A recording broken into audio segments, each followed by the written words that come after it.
স্বাগত সকলকে গল্পকথার শ্রুতিপাঠ্যে। পাঠ চলছে উপন্যাসের অধ্যায় থেকে অদ্বৈত মল্লবর্মণ রচিত তিতাস একটি নদীর নাম।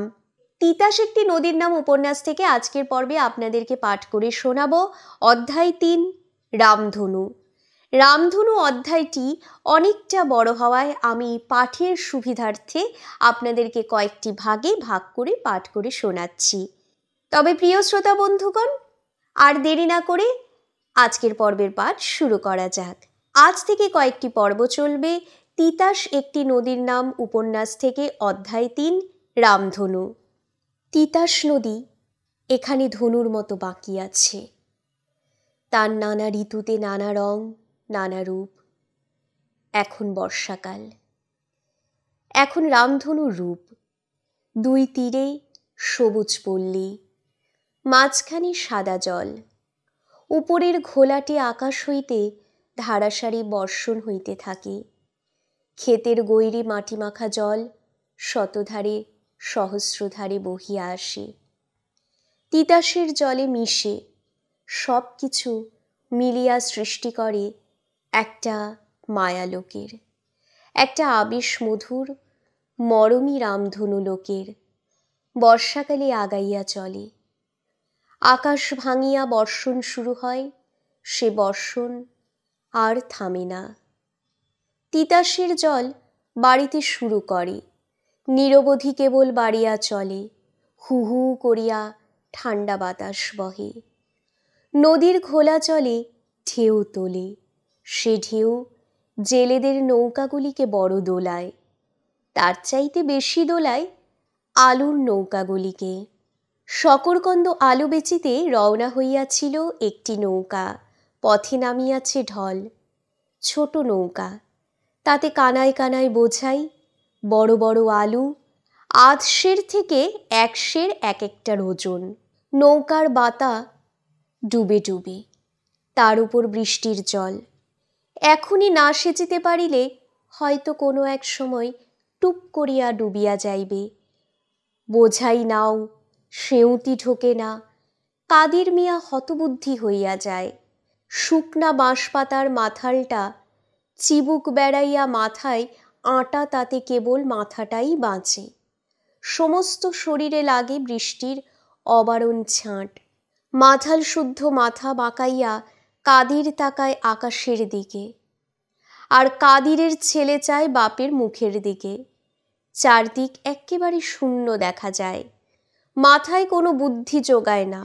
বাপ বলিতে থাকে, অত মেন্নাতের সাগরগঞ্জ আলু বেবাক বুঝি যায় রসাতলে। ছেলে বলে, বাজান তুমি সাঁতার দিয়া পাড়ে যাও, গরিবুল্লার গাছের তলায় গিয়া জান বাঁচাও, আমার যতক্ষণ শ্বাস ততক্ষণ আস। যখন দেখুম নাও ডুবতাছে, দিমু সব আলু ঢাইল্লা তিতাসের পানিতে, তারপর ডুবা নাও পাড়ে লাগাইয়া তোমারে ডাক দিমু। এমন সময় দেখা গেল পরিচিত জেলে নৌকা সন্ধ্যায় ঘরে ফেরা সাপের মতো তিতাসের দীঘল বুকে সাঁতার দিয়াছে। দুই দাঁড় একা কোরা মচমচ ঝুপঝাপ করিয়া চলিয়াছে। জল কাটিয়া ঢেউ তুলিয়া তার ঢেউ লাগিয়াই বুঝিবা ছোট আলুর নৌকা ডুবিয়া যায়। কাদির ডাকিয়া বলে, কার নাও? পাছার কোড়া হইতে ধনঞ্জয় ডাকিয়া বলে, অবনমালী, সেওত খান তাড়াতাড়ি বাইর করো, একটা আলুর নাও ডুবতাছে। চটপট দুখানা দাঁড় উঠিয়া গেলে ধনঞ্জয় হাতের কোড়া চিত করিয়া চাপিয়া ধরিল। সাপের ফনার মতো নৌকাখানা বাঁ দিকে চির খাইয়া কাদিরের নৌকা বরাবর রুদ্ধগতি হইয়া গেল। ধনঞ্জয়ের বুদ্ধি অপরূপ, তার বুদ্ধি খেলিয়া গেল একান্তই ঠিক সময়। একটু দেরি হইলে সর্বনাশ হইয়া যাইত।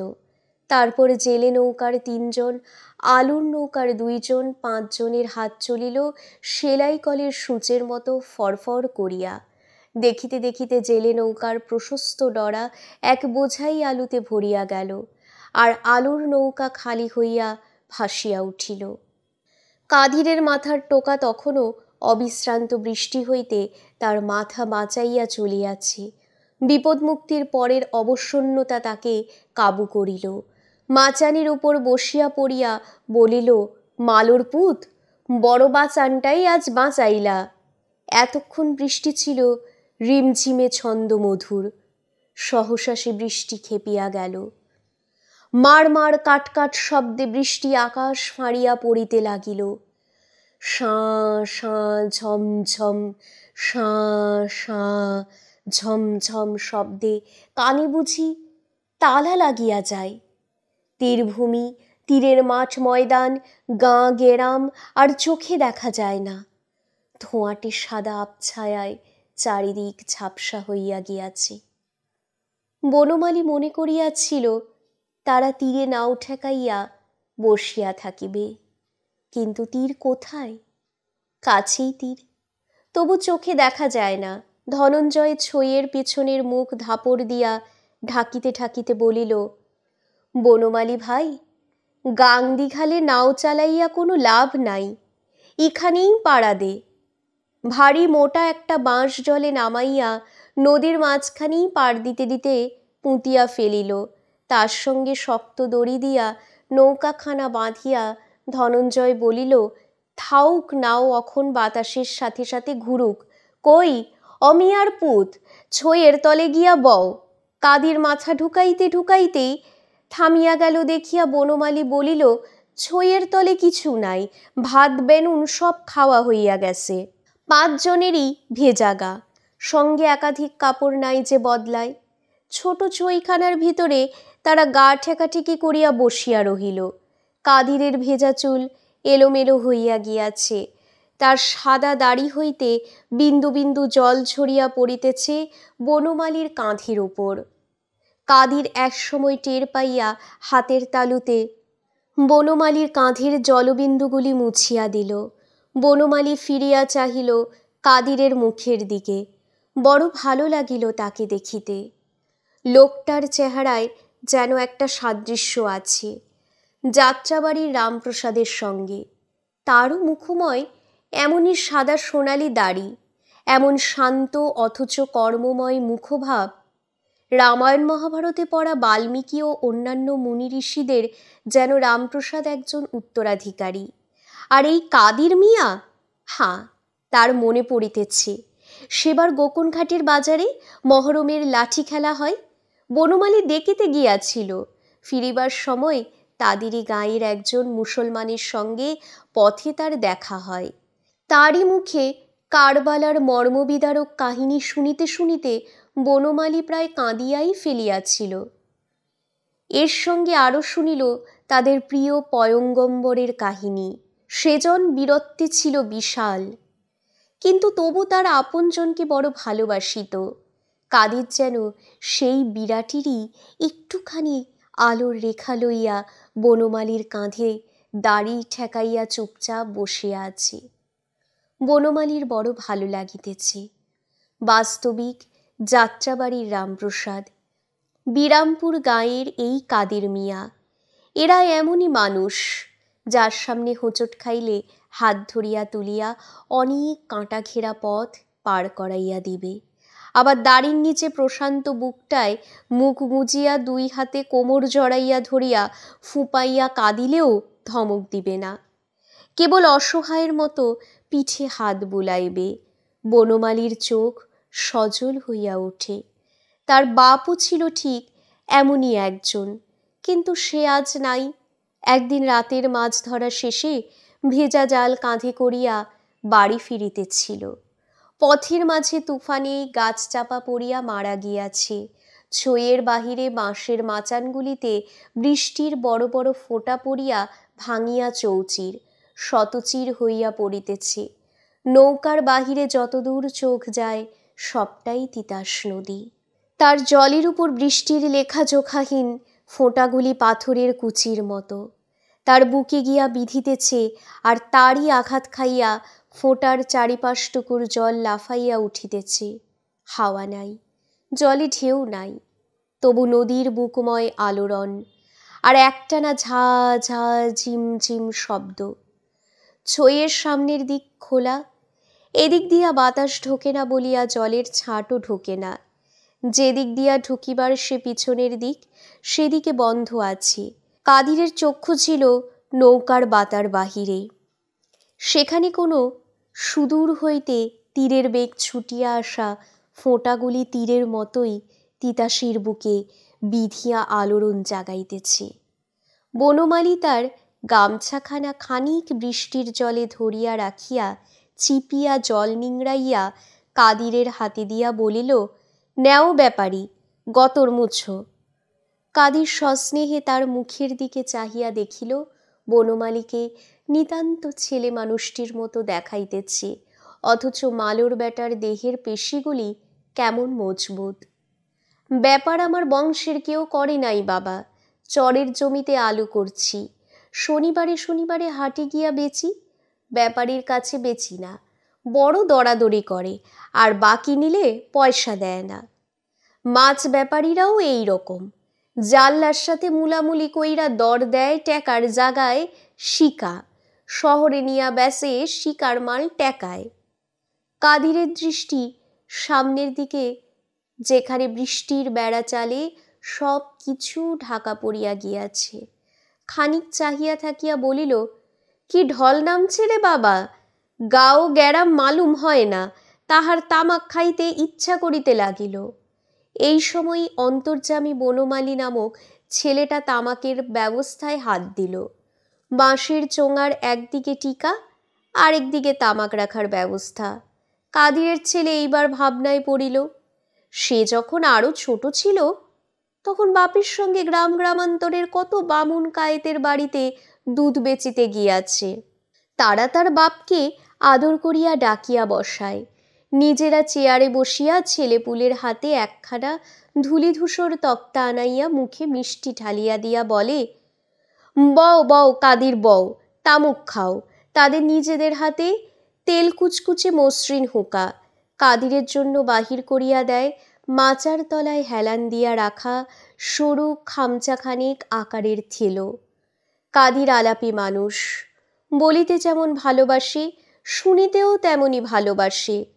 আলাপে মজিয়া গিয়া লক্ষ্যই করে না কোথায় বসিল আর কি হাতে লইল, ফুঁ দিয়া ধুলা উড়াইয়া হুকার মুখে মুখ লাগায়। তার বাপ মাটির মানুষ, তাই অমন পারে। ওরা বড় লোক, তেলে জলে যেমন মিশে না, তাদের সঙ্গেও তেমনি কোনোদিন মেশার সম্ভাবনা নাই। কিন্তু এরা জেলে, চাষার জীবনের মতোই এদের জীবন। উঁচু বলিয়া মানের ধুলি নিক্ষেপ করা যায় না এদের উপর, বরং সমান বলিয়া গলা জড়াইয়া ধরিতেই ভালো লাগে। কাটিলে কাটা যাইবে না, মুছিলে মোছা যাইবে না, এমনই যেন একটা সম্পর্ক আছে জেলেদের সঙ্গে চাষিদের।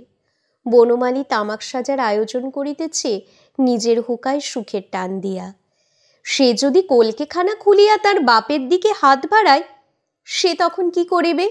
বড় লোকের হাতের অপমানে চটা যায়, কিন্তু সমান লোকের হাতের অপমানে চটা যায় না। খালি ব্যথার ছুরিতে কলিজা কাটে। এই ঘনঘোর বাদলের মাঝখানে বসিয়া মাথা মাচাইতে বাঁচাইতে কাদির হয়তো বনমালীর হুকা বিচ্যুত কালিকাখানা খুশি মনে হাতে লইত।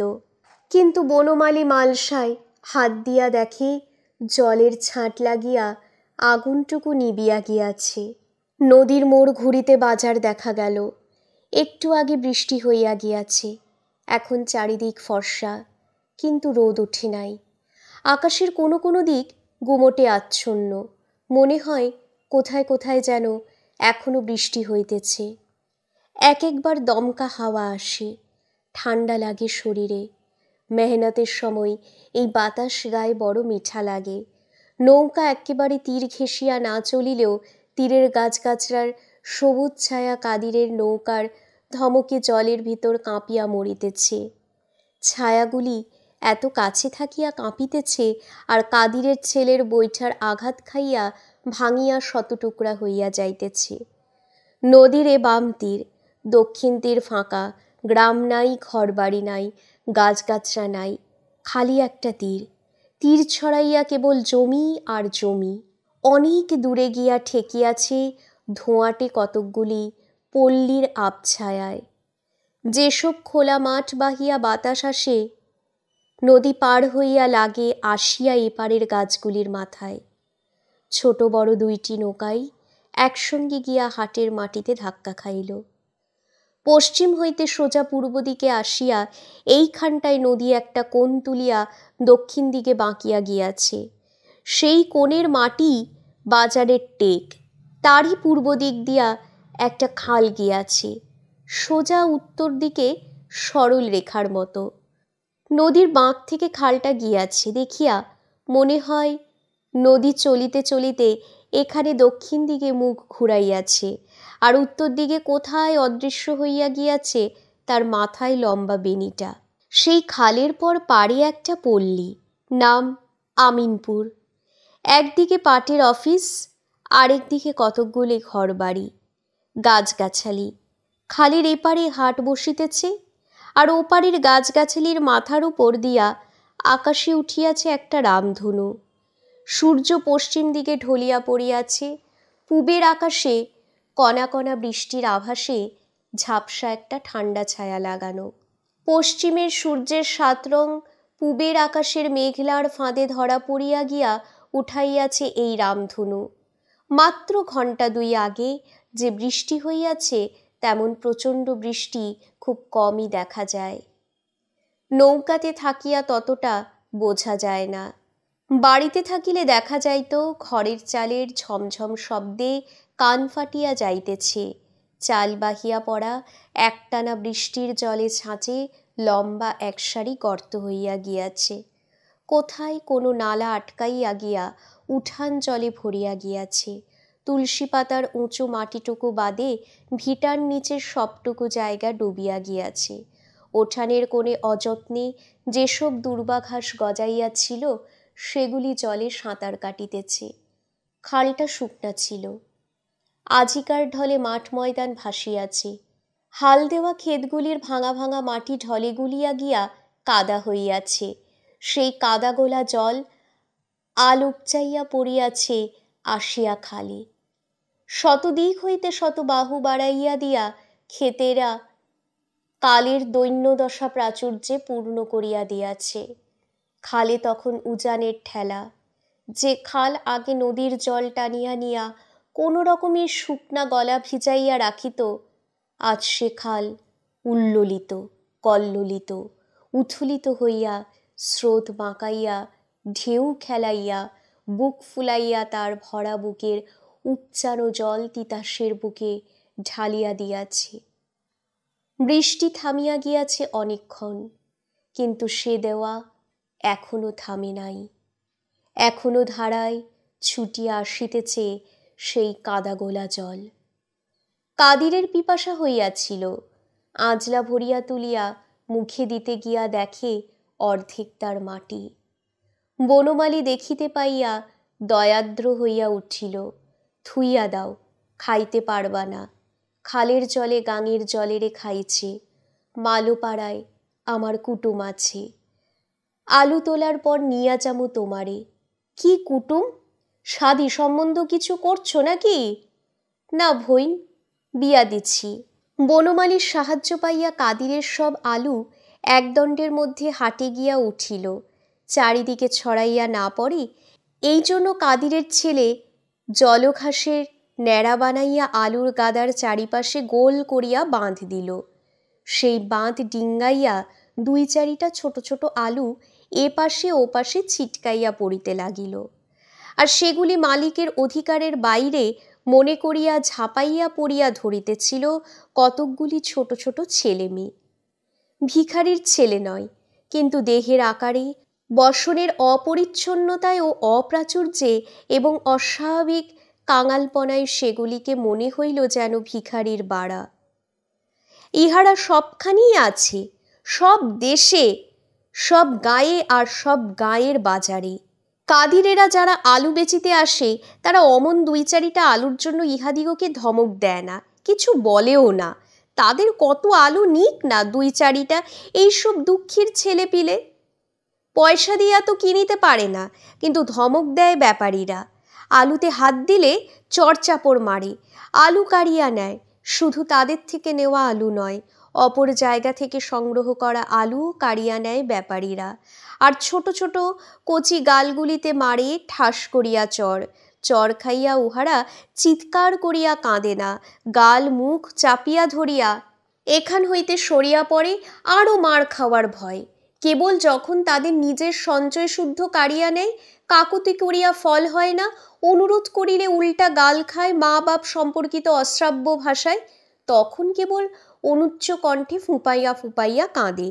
কাদিরে হাটে অনেক আলু বেচিয়াছে, আর অনেক দিন হইতে ইহাদিগকে দেখিয়া আসিতেছে। বছরের পর বছর ইহারা আলু কুড়াইয়া চলিয়াছে, কতক মরিয়াছে, কতক বড় হইয়া সংসারে ঢুকিয়াছে। না হয়তো পুঁজিদার কারবারি, নয়তো জমি মালিক মজুর খাটানেওয়ালা বড় চাষির গোলামি করিয়া জান প্রাণ খুয়াইতেছে। কাদিরকে ইহারা আর চিনিতে পারিবে না, কাদিরও ইহাদের সামনে দেখিলে ঠাহর করিতে পারিবে না। কিন্তু তার বেশ মনে পড়ে হাটের মাটিতে আলু ঢালিতে গিয়া ইচ্ছা করিয়া 10টা-20টা আলু এইসব কৃপাপ্রার্থীর দিকে ঠেলিয়া দিয়াছে। এখনও দিতে কৃপণতা করে না। হাটে প্রথম আলু উঠিয়াছে দেখিয়া এই ক্ষুদে ডাকাতের দল সবগুলি জোট পাকাইয়া আসিয়া এইখানে মিলিয়াছে। কারো হাতে ন্যাকড়ার একখানা ছোট থলে, পুরানো কাপড়ের লাল নীল পাড়ের সুতা দিয়া অপটু হাতের সূচের ফোড়ে তৈয়ারি, কারো হাতে মালসা, কারো বা কোচরা মাত্র সম্বল। কি ভাবিয়া সহসা কাদির কল্পতরু হইয়া উঠিল, তাহার হয়তো ইচ্ছা হইয়াছিল ওদের হাতে অনেকগুলি আলু সে বিলাইয়া দেয়। কিন্তু সাবালক বড় ছেলে সামনে, কি মনে করিবে? বিক্রি করিতে হাটে আসিয়াছে, খয়রাত করিবার কোনো অর্থ হয় না। ইচ্ছা করিয়া খুশি মনে নাড়াচাড়া করিতে করিতে ঘাসের বাঁধ উপচাইয়া কতকগুলি আলু চারিপাশে ছড়াইয়া দিল ওদের জন্য। ছেলের দৃষ্টি এড়াইল না। না করলাম বোয়ানি, না করলাম সাইদ, তুমি বাপ অখনি এইভাবে দিতে লাগছ? কাদির অজুহাত পাইল সঙ্গে সঙ্গেই। কাটা আলু খরিদ্দারে নেয় না, বাছাবাছি কইরা থুইয়া রাখে, দিয়া দিলাম। ছেলে খুঁতখুত করিতে লাগিল, কিন্তু সাইদ করলাম না। কাদির দিল খোলাভাবে হাসিয়া বলিল, করলাম এই এতিমসাইলা মাইয়ার হাতে পরথম সাইদ, খাইয়া দোয়া করব, আল্লাহ বড় বাসান বাসাইছে আইজ। কাদিরের এই কাজকর্ম বনমালীর খুব ভালো লাগিতেছিল। বিস্ময়ের সহিত সে কাদিরের মুখের দিকে চাহিয়া রহিল। কাদির বনমালীর দিকে চাহিয়া তার ছেলেকে লক্ষ্য করিয়া বলিল, বড় অভাগ্য এরা। কেওর মা নাই, বাপ নাই, লাঠি ঝাঁটা খায়। কেওর মা আছে কিন্তু দানা দিতে পারে না, কেওর বাপ আছে মা নাই, লোকে কয় মা মরলে বাপ তালেই, ভাই বোনের পশু। তামাক জ্বালাইয়া আনিয়াছিল, টিকায় ফুঁ দিতে দিতে বনমালী বলিল, একজনের যে মা মরছে চোখের সামনে দেখতাছি। কাদিরের দৃষ্টি পড়িল ছেলেটার দিকে। লম্বা কৃশ হাড় জিরজির করিতেছে, শিশুমুখীও মলিনতার ছাপ বেয়ারা রকমের স্পষ্ট। দলের বাহিরে দাঁড়াইয়া বড় বড় চোখ দুটিকে মেলিয়া রাখিয়াছে। কাদিরের মুখের উপর ছেলেরা কাড়াকাড়ি করিয়া হরির লুটের বাতাসের মতো আলু ধরিতেছিল, আর সে নীরবে দাঁড়াইয়া আশাপূর্ণ মনে কামনা করিতেছিল কাদির বুড়ার মনের একটুখানি ছোঁয়া, যেন তাকে দেখিতে পাইলে অন্যান্য ছেলেদের থেকে আলাদা করিয়া শুধু তার একার জন্য বুড়া করুণার ধারা বহাইয়া দিবে। এ যেন তার দাবি, চিরদিনের নির্ভরতা মাখানো এই দাবি দুনিয়া যদি পূর্ণ করে তবে ভালো কাজ করা হইবে, যদি না করে তো না করিবে। সে শুধু একটা দীর্ঘ নিঃশ্বাস ফেলিয়া এখান থেকে চলিয়া যাইবে। কাদির 2 মুঠা আলু তুলিয়া তার চোখের দিকে চাহিয়া একদিকে সরিয়া আসার ইঙ্গিত করিল। তার মুখে হাসি ফুটিয়া উঠিল, স্বচ্ছ আবদেরে হাসি, কিন্তু বড় ম্লান। সর্বাঙ্গে মাতৃষ্টির ধ্বজা ধারণ করিয়া সে ছিল নীরবে দণ্ডায়মান। কাদিরের ডাকে সহসা সে আগাইয়া আসিল না। দান প্রত্যাখ্যানের ভব্যতা। আরে নে আগাইয়া ধর, না হইলে তারা নিয়া যাইব। ছেলেটা আদরে গলিয়া গিয়া ঘাড় নিচু করিল, তারপর ঘাড় ঘুরাইয়া অর্থহীনভাবে এদিক ওদিক চাহিল, আর চাহিল মাথা তুলিয়া একবার সামনের খালপাড়ের আমিনপুর গ্রামের উপরের পূব আকাশের দিকে। কাদিরের অযাচিত দানের ধনগুলি তখন তার পায়ের কাছে মাটিতে লুটাইতেছে, আর সেই যে সে আকাশের দিকে চাহিল, একভাবেই চাহিয়াই রহিল, মাথার নামাইতে পারিল না। কাদির তার চাওয়ার বস্তুর খোঁজে তাকাইল, কিছু বুঝিতে পারিল না। বনমালী তার চোখের দৃষ্টি অনুসরণ করিয়া দেখিল, আমিনপুরের গাছগাছালির মাথার উপর দিয়া আকাশে রামধনু উঠিয়াছে। ছেলেটা তারই দিকে চাহিয়া আছে, অধেনু উঠছে তাই দেখতাছে। বলিল বনমালী, জেলে সে, জেলেরা আর চাষিরা জল আর মাটি চষিয়া বেড়ায় মুক্ত আকাশের নিচে। উদয়ের মাধুরী আর অস্তের বিধুরতা কোনোদিন গোপন থাকে না তাদের কাছে। কিন্তু তারা কি সেসব কখনো চাহিয়া দেখিয়াছে? দেখিয়াছে কেবল দুপুরের খরাটাকে, যখন মাথার উপর আগুনের মতো আসিয়া পড়িয়াছে। তখন শীতে শরতে সকালে বিকালে আকাশের গায়ে খামচা খামচা কত রঙিন মেঘ ভাসিয়া বেড়াইয়াছে। বৃষ্টির ফাঁকে ফাঁকে সূর্য চোখ মেলিলে তার বিপরীত দিকের আকাশে জাগিয়াছে কতদিন কত রামধনু। তারা কি কোনোদিন তাহা চাহিয়া দেখিয়াছে? হয়তো দেখিয়াছে, কিন্তু নূতন কিছু লাগে নাই চোখে। ওঠে, মিলাইয়া যায়, চাহিয়া থাকিয়া দেখিবার কিছু নাই রামধনুতে। শিশুরা মায়ের কোলে থাকিয়া আকাশে চাঁদ দেখিয়া হাসে, হাততালি দেয়। কই, বনমালীরা তো কোনোদিন চাঁদের দিকে চাহিয়া হাসেও নাই, হাততালিও দেয় নাই। কাদের মিয়াদের ঈদের চাঁদ দেখিবার কত আগ্রহ, কত আনন্দ আর পুণ্যের বাণী লইয়া আকাশের এক কোণে উঁকি দেয় রমজানের চাঁদ। একফালি দুর্বল প্রভাহীন চাঁদ চাঁদের কণা বলিলেই চলে। কিন্তু সে চাঁদ যখন বড় হইয়া আকাশে সাঁতার কাটে, তখন তো কই তারা চাহিয়াও দেখে না। তেমনি রামধনু দেখিবে বালকে, দেখিবে এই বোকা অর্বাচীন ভিখারি ছেলেটা, দেখুক সে রামধনু। আর এদিকে তার পায়ের কাছে থেকে ছড়ানো আলুগুলি আর ছেলেরা কুড়াইয়া নিয়া যাক। বনমালীর ইচ্ছা হইল আলুগুলি কুড়াইয়া দেয়, কিন্তু নাবালকের দেখা দেখি রামধনুর দিকে চাহিয়া সেও নাবালক হইয়া গেল। সত্যই তো, রামধনু দেখিতে অত সুন্দর। তার বোনটি যখন ছোট ছিল, সেও একদিন তেমনি করিয়া রামধনুর দিকে চাহিয়াছিল। কিন্তু সে অমন বোকার মতো সব ভুলিয়া চাহিয়া থাকে নাই। হাতের নূতন দুগাছা কাঁচের চুড়ি কিনিয়া দেওয়া হইয়াছিল, তাহাই বাজাইয়া হাততালি দিতেছিল। আর একটা ছড়া কাটিতেছিল, রামের হাতের ধেনু, লক্ষণের হাতের ছিলা, যেইখানের ধেনু সেইখানে গিয়া মিলা। মেয়েদের ধারণা এই মন্ত্র পড়িলে রামধনু মিলাইয়া যাইবে।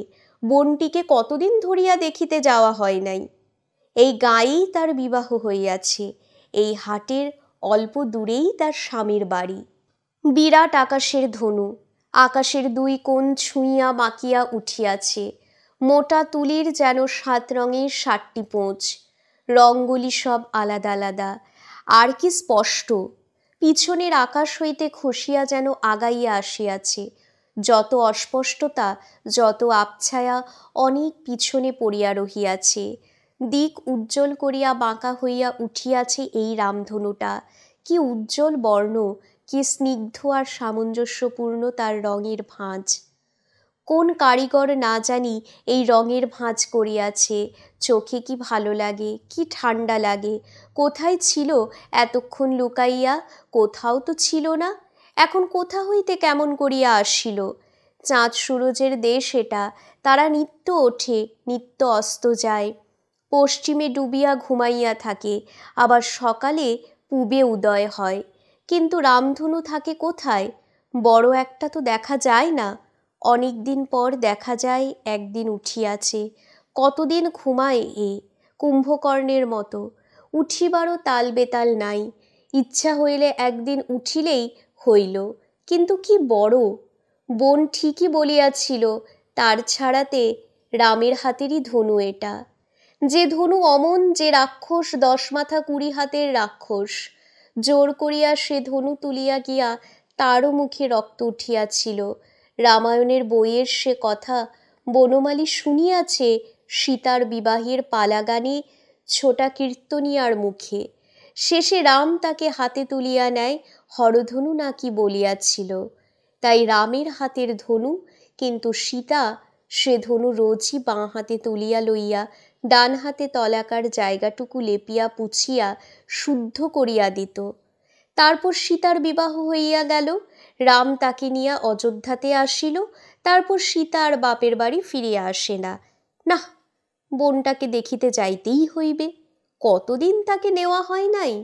কতক্ষণ পরে রামধনু মিলাইয়া গেল আকাশে, কিন্তু রাখিয়া গেল অনন্তর মনে একটা স্থায়ী ছাপ। কোনোদিন দেখে নাই। মায়ের কাছে গল্প শুনিয়াছিল, মানুষের অগম্য এক দ্বীপ চরে এক জাহাজ নোঙর করিয়াছিল।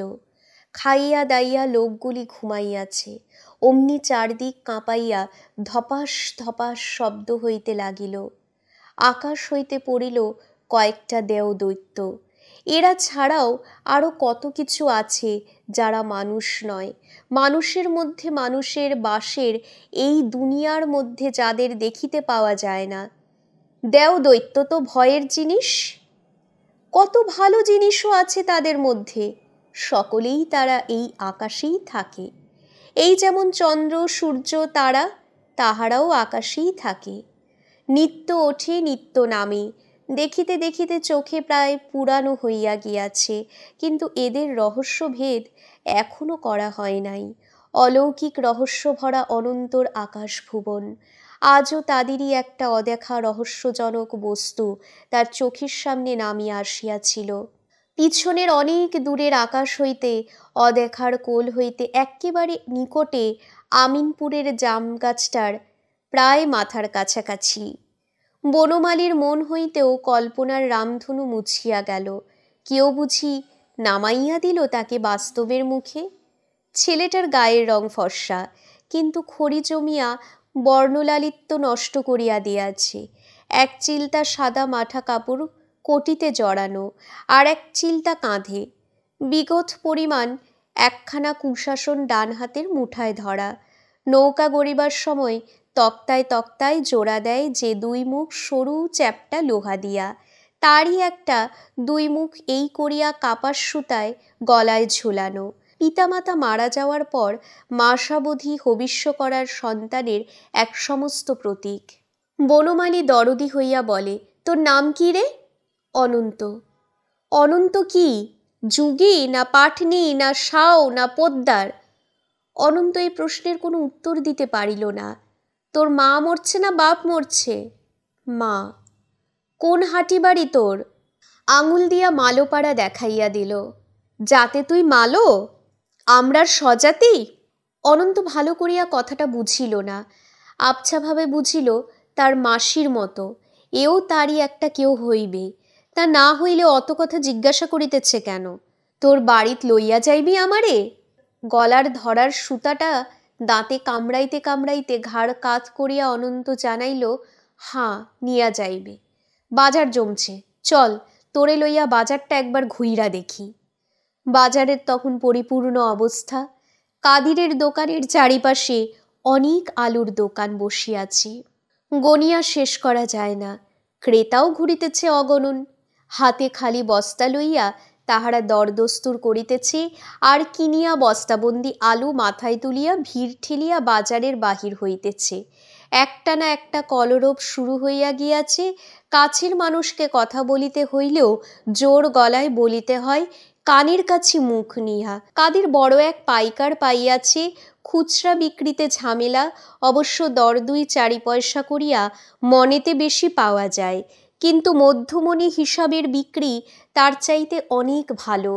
আগে ভাগে শেষ করিয়া উঠিয়া পড়া যায়।